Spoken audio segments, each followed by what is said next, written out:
A whole new way to make video games, a whole new kind of genre, and a whole new way of human thought.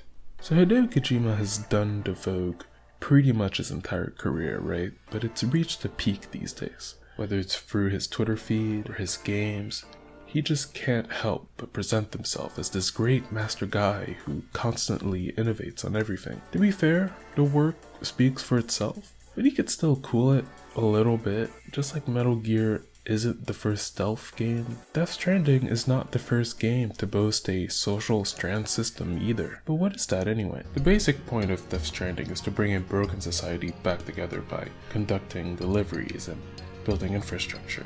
The catch though is that other players do this alongside you asynchronously. You never see them, but their work will bleed into your game world and vice versa. Whether it's a road, zip line, or a ladder, by simply playing the game, you help and encourage other players. I will say, this game is pretty great, and I've never played anything quite like it. However, I have in fact experienced the Strand system, so to speak, to many other games before, and I thought it would be fun to compare some of them. In Death Stranding, there is a button to shout things. If you do this near another player's structure, you will get shout out back. Hey! Hey! Hey! Anyone? Anybody hear me? There's something just comforting, about the idea that in this vast and dark and lonely world, there's someone out there on the same journey. But unlike Death Stranding, Journey is a short and largely non-verbal experience. It's all about getting from point A to point B, but there are great wonders and obstacles along the way, and experiencing them with another person makes the experience all the more meaningful and memorable. I'm not gonna lie, I'm not even gonna front.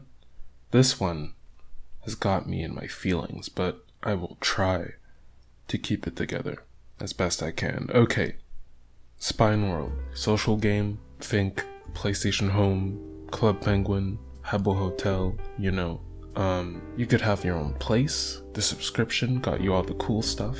There was a racing mini game, and I honestly don't remember much of the details as it shut down about 13 years ago, but what I do remember was the people. While I was a free player and had no swag, I could still play minigames with all the other players and go to their places and chat. It was this really cool world that players would constantly breathe life into by doing simple things as talking in public, wearing different clothes, walking around. Death Stranding has that quality too, where all the players are able to indirectly sort of show their personalities to one another. The like and emoticon systems, for example, they make the experience feel a lot lighter and club-like. The interesting thing about Nier Automata's network features is that they only really come into play for one of its many endings. Long story short, you fight against the game's credits to preserve the memories of 9S, A2, and 2B.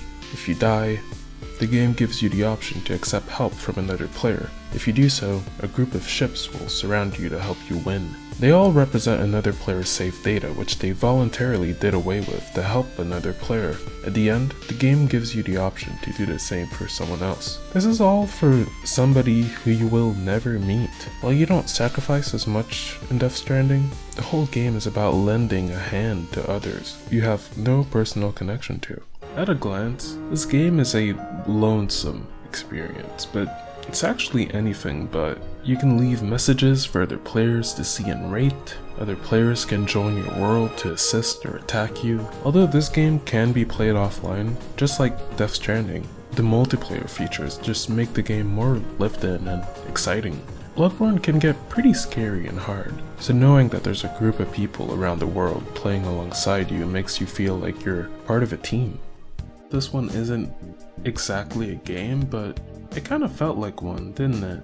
If you send a text message to somebody the normal way today, they usually get some kind of notification, regardless of if their phone is closed or not. With PictoChat, everybody needs to have the application open and be in the same chat room to see each other's messages. These prerequisites make everyone immediately more present and engaged in the conversation. From then on, a lot of the fun comes from all of the different tools you can use to communicate creatively. When I was around 8, I was on a plane and I decided to just open up PictoChat and mess around. Someone on the same plane at the same time had the same idea, and we ended up chatting for a while. I never ended up finding out who it was, but sometimes these short one-time encounters can be very meaningful.